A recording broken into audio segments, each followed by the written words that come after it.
Monsoon सत्र में cash नियंत्रक और महालेखा प्रशिक्षक कैग की रिपोर्ट में मोदी सरकार में हुए घपला घोटाले के खुलासे पर आज कांग्रेस भवन चाईबासा में कांग्रेस प्रदेश अध्यक्ष माननीय राजेश ठाकुर के निर्देश पर प्रेस वार्ता कार्यक्रम माननीय सांसद सह प्रदेश कार्यकारी अध्यक्ष श्रीमती गीता कोड़ा के द्वारा किया गया, जिसमें उपस्थित प्रेस के बंधुओं को संबोधित करते हुए माननीय सांसद गीता कोड़ा ने केंद्र की भाजपा सरकार के नाक के नीचे से हो रही भ्रष्टाचार पर अपनी बात रखी। माननीय सांसद ने कहा कि आज का प्रेस कॉन्फ्रेंस जो है ये मुख्य रूप से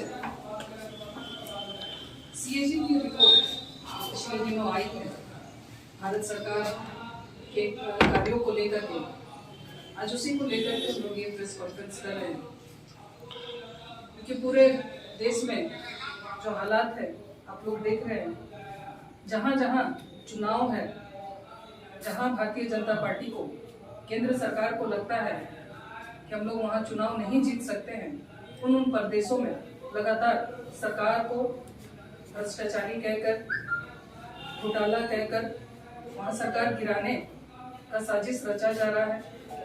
ईडी सीबीआई इनकम टैक्स के सहयोग से वहाँ की स्थापित सरकार को परेशान किया जा रहा है।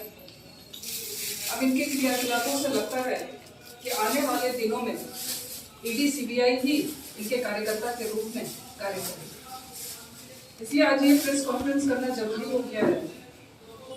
लोगों को पता चलना चाहिए कि जो केंद्र में सरकार है उनके क्रियाकलाप कैसे हैं।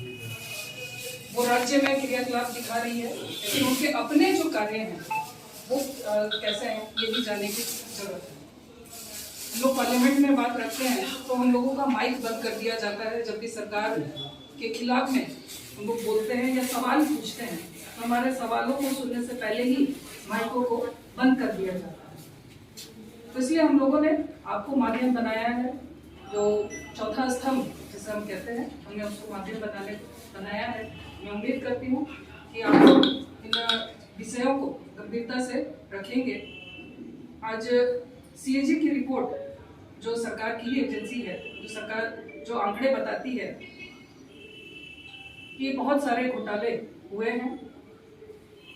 सरकार में 7 बड़े घोटाले हुए हैं जो सीधे प्रधानमंत्री के नाक के नीचे हुए, लेकिन आज तक उस पर माननीय प्रधानमंत्री जी ने उस पर चुप्पी नहीं तोड़ी, एक शब्द भी उन्होंने नहीं बोला। जिसमें मुख्य रूप से भारतमाला प्रोजेक्ट की बिडिंग प्रक्रिया में फर्जीवाड़ा है, जिसमें बनाई की लागत 100% तक बढ़ाई गई।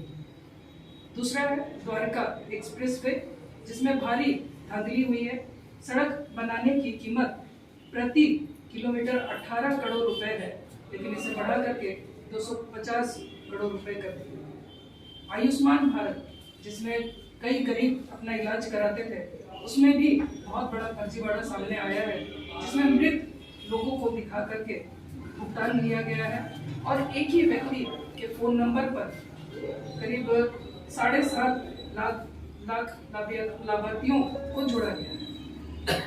अयोध्या डेवलपमेंट प्रोजेक्ट में ठेकेदारों के पॉकेट में अनुचित लाभ पहुंचाने का घोटाला।